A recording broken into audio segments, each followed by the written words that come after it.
If you had told me a year ago that I would walk out of my father's life forever, I would have laughed. Sure, we weren't close, but cutting ties completely? That felt dramatic, even for me. Then came his birthday party, and the name tag. The moment I walked into the banquet hall, I knew I shouldn't have come. The room was filled with relatives I barely spoke to, old friends of my father's, and the ever-present, always perfect family my stepmother had built around him. My name barely made it onto the guest list, and I could feel it in the air. But it was my aunt, the only person in my family who had ever really been on my side, who convinced me. "Just stop by," she had said. "Show your face, say happy birthday, and leave. Maybe things have changed." They hadn't. The first thing I noticed was the table of name tags near the entrance. It was Stephanie's idea, of course. My stepmother loved things like this, little details to make everything feel more organized and personalized. Most of them were normal. Uncle Mark, Cousin Rachel, Neighbor Tom. Then I found mine. I froze. My stomach twisted into a knot as I stared at it.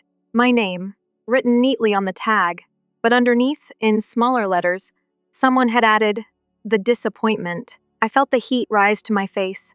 My hands clenched into fists. For a moment, I thought maybe this was some kind of sick joke, an accident, a mistake. Then I heard her laugh. Stephanie. I looked up, and there she was, standing across the room with a wine glass in hand, smirking. Her eyes met mine, and that smirk deepened. She had done this on purpose. A few people noticed me standing there, hesitating. I could feel their eyes flickering toward me, waiting to see if I would react. And that's when I realized exactly what Stephanie wanted. She wanted me to lose it. She wanted me to make a scene, to confirm, in front of everyone, that I was exactly what she had labeled me. But not this time. I took a slow, deep breath. I reached down, picked up the name tag, and carefully placed it back on the table. I smoothed it out with my fingers, aligning it perfectly with the others. Then, without breaking eye contact with Stephanie, the first smiled. Her smirk faltered, just slightly. I grabbed a champagne glass from a passing server. I tapped my fingernail against the glass just loud enough to draw attention, but not enough to seem like I was demanding it. A few heads turned. Conversations slowed. Stephanie straightened her posture, still watching me. My father, who had been laughing with some old friends, glanced in my direction. And then I spoke. "To my father," I said, raising my glass slightly, "and to Stephanie." A murmur of interest rippled through the room. My father looked confused. Stephanie's smirk twitched. "Because without them," I continued, "I wouldn't have learned one of the most important lessons of my life." I let the moment stretch, savoring the way Stephanie's fingers tightened around her wine glass. My father cleared his throat, shifting uncomfortably. "I used to think," I went on, keeping my voice light, almost conversational, "that family was about love, about support, about lifting each other up." Silence.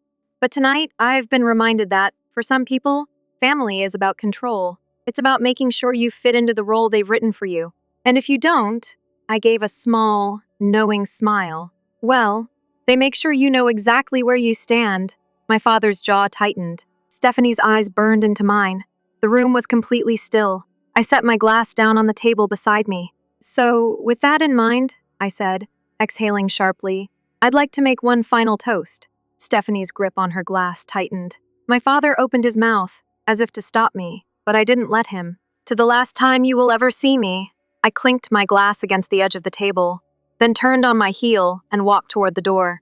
I felt them watching me. I felt the shock, the disbelief, the whispers beginning to ripple through the crowd. But no one stopped me, not even my father.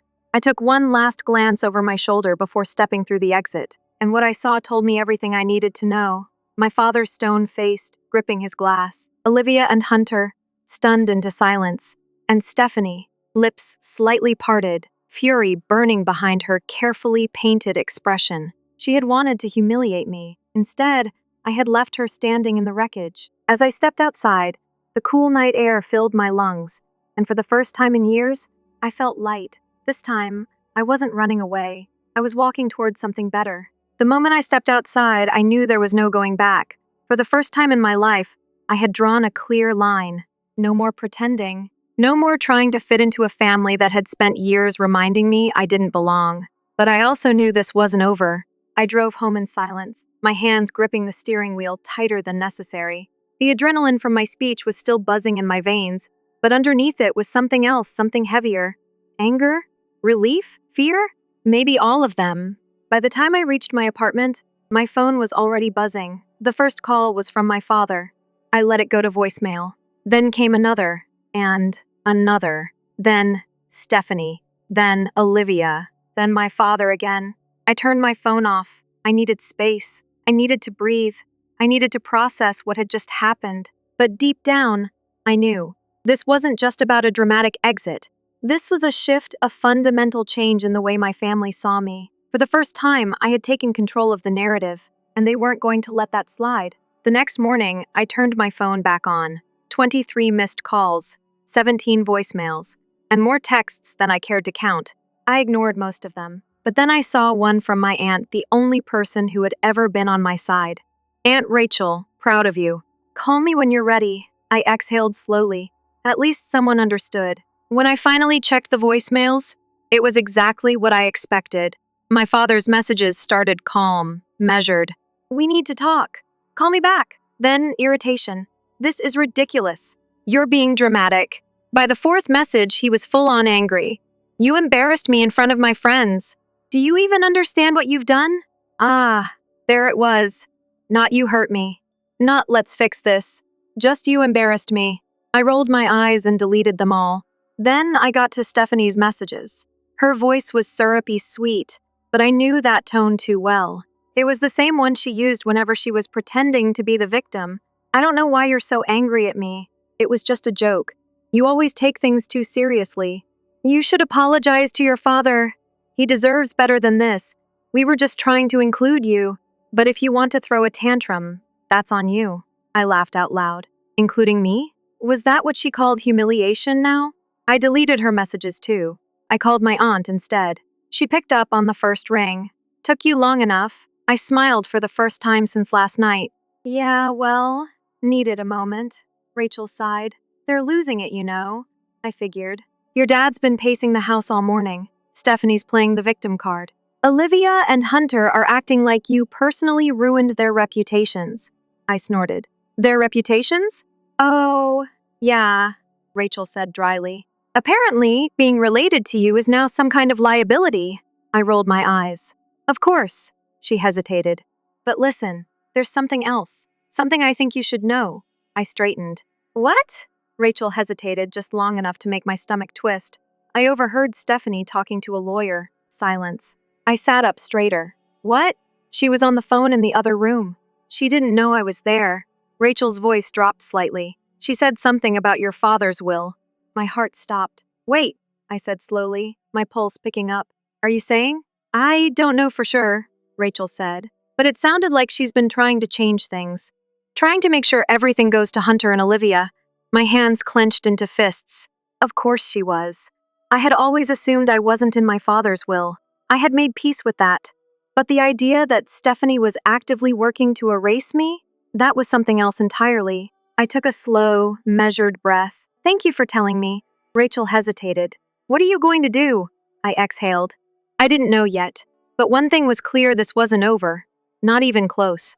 I sat in silence for a long time after hanging up with Rachel. My thoughts raced, my pulse still uneven from what she had just... Stephanie was trying to erase me. Not just from my father's life, but from his legacy. And for what? So her perfect little family could take everything without me standing in the way? I took a deep breath and forced myself to think. This wasn't just about money. I didn't even care about the inheritance. This was about control, about power. And Stephanie had spent years making sure she had both. I wasn't going to let her win. The first thing I did was call a lawyer. Not just any lawyer, one of the best estate attorneys in the state.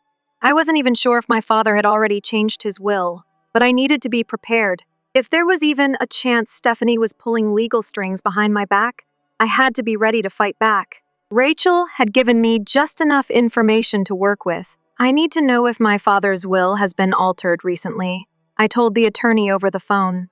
And if so, whether it was done legally. She agreed to look into it.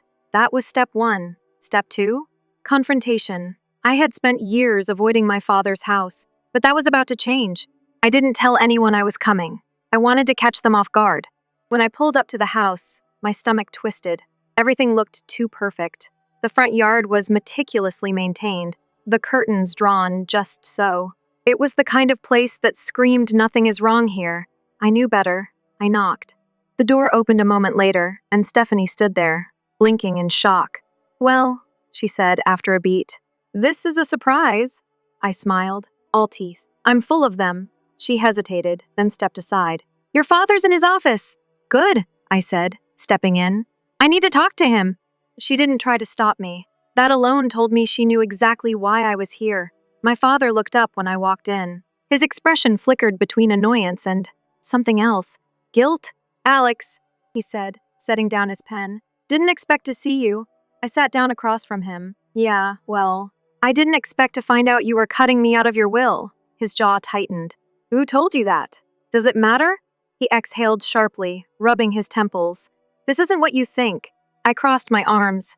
"Then explain it to me." A muscle in his jaw twitched. "Stephanie and I have been talking about securing the future, making sure Olivia and Hunter are taken care of. And what about me?" His silence said everything. I let out a bitter laugh. "Wow, you actually did it." "It's not like that," he insisted. "You've built your own life. You don't need anything from me." I stared at him. "This isn't about needing anything. It's about what's right." Silence stretched between us. Then Stephanie walked in. "You're being dramatic," she said smoothly, sitting on the armrest of my father's chair. "This is about ensuring the right people benefit from your father's success." I clenched my fist. "The right people?" She smiled sweetly. "Family who actually appreciate him." Something inside me snapped. "You know what?" I said, standing. "Keep it. Keep all of it. But don't expect me to pretend to be part of this family ever again." Stephanie's smirk faltered. My father's face paled, and for the first time in years, I saw fear in their eyes, because they knew. They had finally lost me. I walked out of my father's office without another word, but my mind was racing. Stephanie's smirk, my father's silence, it all pointed to something much deeper. This wasn't just about securing the future for Olivia and Hunter. They were hiding something. Rachel was right. I needed to dig deeper. That night, I met with my lawyer, Maria. She was sharp, no nonsense, and had already begun looking into my father's estate. "You were right to be suspicious," she said, sliding a folder across the table. "Your father's will was updated 6 months ago." I swallowed hard as I opened the folder.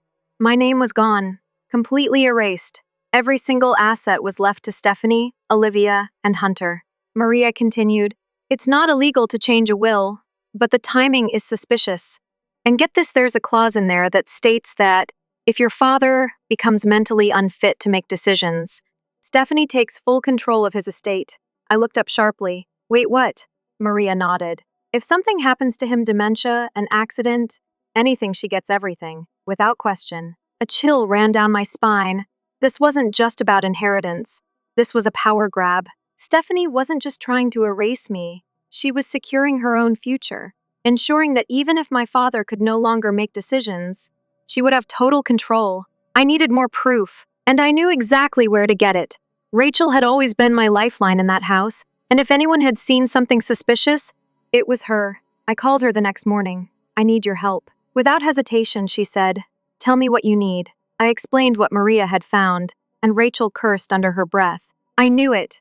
I knew she was up to something. "Do you still have access to the house?"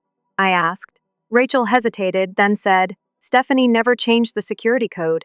She thinks I'm too dumb to do anything with it." A plan began to form in my mind. "Meet me there tonight." That evening, Rachel and I parked a block away from my father's house. "This is insane," she whispered as we approached the back door. "Only if we get caught," I said, punching in the security code. The lock clicked open. We were in. The house was dark and silent. Stephanie and my father were out at some charity event. Rachel had made sure of that. We moved quickly, heading straight for my father's office. Rachel went to the filing cabinets while I scanned his desk. My hands shook slightly as I rifled through documents, searching for anything that could prove what Stephanie was doing. And then I found it. A folder labeled Power of Attorney. I flipped it open and felt my stomach drop. Stephanie had already filed the paperwork. If anything happened to my father, she wouldn't even need to fight for control, it would be automatic. "Rachel," I said, my voice tight, "we have a problem." She turned, took one look at the papers in my hands, and whispered, "That evil witch." We didn't have much time. I took pictures of everything, stuffing the papers back into place. Just as we were about to leave, Rachel grabbed my arm. Wait. She pointed to a small safe in the corner. She keeps her personal files in there, she whispered. I hesitated. Do you know the code? Rachel nodded. I think so. She knelt down, turning the dial carefully. After 3 slow clicks, the safe door swung open. Inside were stacks of documents, but one thing caught my eye: a flash drive. I grabbed it and shoved it into my pocket. Let's go. Back in my apartment, Maria and I plugged the flash drive into my laptop. Rachel hovered over my shoulder, gripping my chair so tightly her knuckles were white. The screen lit up with emails, dozens of them. Stephanie had been in contact with a lawyer, one I didn't recognize. And as we scrolled through, one email stood out. Subject: finalizing the transfer. Once James signs the last set of documents, everything will be in place. He's been more forgetful lately, shouldn't take much longer. Once it's official, we'll proceed with the next steps. I'll make sure Alex never finds out. My blood ran cold. Rachel let out a shaky breath. She's waiting for him to lose it. Maria leaned in. If your father is already experiencing memory loss, she could force him to sign anything. And if she's isolating him, I finished her sentence. She could make sure no one stops her. This was bigger than I had thought. Stephanie wasn't just securing power, she was making sure my father had no way to fight back. And I was the only person who could stop her. I stared at the email, my breath shallow, my mind racing. Stephanie wasn't just manipulating my father, she was waiting for his mental decline. This wasn't just a betrayal. This was calculated, cold. I clenched my fists. No more sneaking around. No more waiting for things to unfold. It was time to end this. The next morning, I called Maria. Can we fight this? She sighed. We have enough to prove foul play. But to overturn this legally, we need your father on our side. My stomach twisted. He had barely listened to me before. Would he listen now? Then I need to get to him before Stephanie does. Maria paused. Be careful, Alex. If Stephanie thinks she's losing control, she won't go down quietly. I already knew that. I drove to my father's house with Rachel beside me. What's the plan? She asked as we pulled up to the driveway. I exhaled. We talk to him. We show him the proof. And if that doesn't work? Rachel glanced at me. Then what? I gripped the steering wheel. Then we make sure everyone else sees it. The house was eerily quiet when we walked in. Too quiet. We found my father in his study, staring out the window. When he turned to look at me, there was something off in his expression. Alex, he said slowly. What are you doing here? I hesitated. His voice was uncertain, like he wasn't fully sure who I was. My stomach dropped. Was he already losing it? I cleared my throat. Dad, we need to talk. It's important. Rachel and I sat across from him, and I laid the flash drive on his desk. This has emails from Stephanie. She's been planning this for months. She's been waiting for you to decline so she can take control of everything. He frowned. That's ridiculous. Rachel spoke up. Dad, she already filed for power of attorney. If you get worse, you won't even have a say in what happens to you. He looked down at his hands, processing. Stephanie wouldn't. She already has. I cut in. Look at the emails. The documents. Everything's here. He didn't reach for them. Instead, his face hardened. Stephanie has been taking care of me. Unlike you, Rachel inhaled sharply. Dad, she's been by my side, he continued, his voice rising. And you, his eyes locked onto me. You walked out. I flinched. He still saw me as an ungrateful child, but I refused to let him push me away now. I walked out because you let her treat me like garbage, I said, keeping my voice steady. I walked out because she made sure I was never a part of this family. His jaw clenched. She wouldn't. She did, Rachel snapped. And now she's cutting you out too, he wavered. Just for a second. And then the office door slammed open. Stephanie, her face was twisted in anger. What the hell is going on? My father looked at her, confused, and I saw it, the flicker of doubt. Stephanie saw it too. She panicked. You're poisoning him against me, she hissed, stepping forward. You show up after years of neglect and expect him to believe you? She turned to my father, her voice softening. James, sweetheart, they're just trying to take advantage of you. You know Alex only shows up when she wants something. My father blinked. His confusion was clear.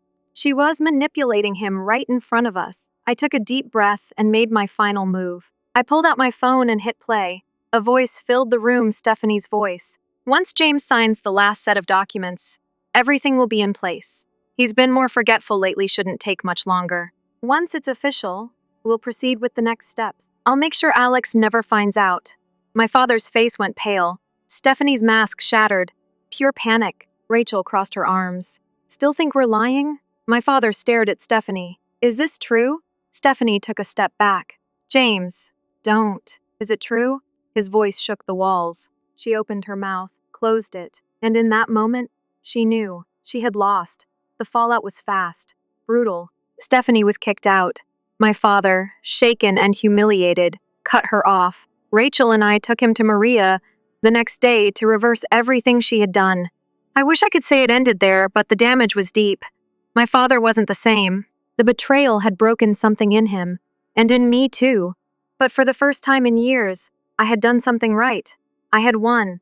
The house felt empty after Stephanie left. For the first time in years, it was just my father, Rachel, and me. The silence wasn't peaceful. It was heavy, filled with the weight of everything that had just happened. My father sat in his chair, shoulders hunched, eyes distant. He looked smaller somehow, like the realization of what Stephanie had done had drained the life out of him. I should have felt triumphant. I had fought and won, but all I felt was exhaustion. In the following weeks, things didn't magically get better. My father was distant, processing everything. There were moments when I caught him staring into space, muttering to himself, trying to piece together how he had let himself be so thoroughly deceived. Rachel and I did what we could. We helped him untangle the legal mess Stephanie had created, undoing the damage as best we could. Maria handled the legal side, making sure Stephanie no longer had any claim to anything. But the hardest part was getting my father to admit he needed help. His memory was slipping. Subtly, but enough that I noticed it more now that I was around him regularly. I knew it wasn't just stress. This had been happening for a while, and Stephanie had used it against him. One afternoon, as we sorted through financial documents, I finally said it.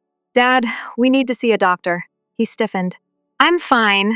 You're not, Rachel said gently. You've been forgetting things. We just want to make sure you're okay. He rubbed his temples, sighing. I don't want to be a burden. My throat tightened. You're not. For the first time in a long time, he looked at me with something other than disappointment. Maybe it was regret.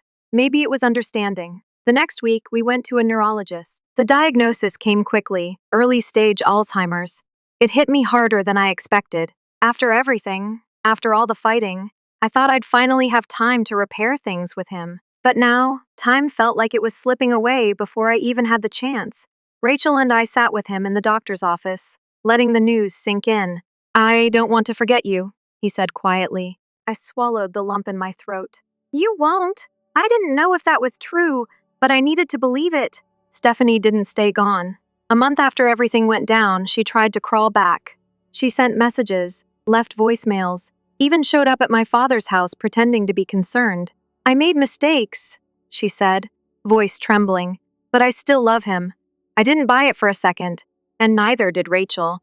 My father, though, despite everything, despite knowing what she had done, I saw the hesitation in his eyes, the familiarity of her, the comfort of what they had built, even if it was a lie. It took everything in me not to scream at him when he said, maybe we should hear her out. Rachel lost it. Are you kidding me? After everything she did? He sighed. She took care of me for years. No, I said sharply. She controlled you for years.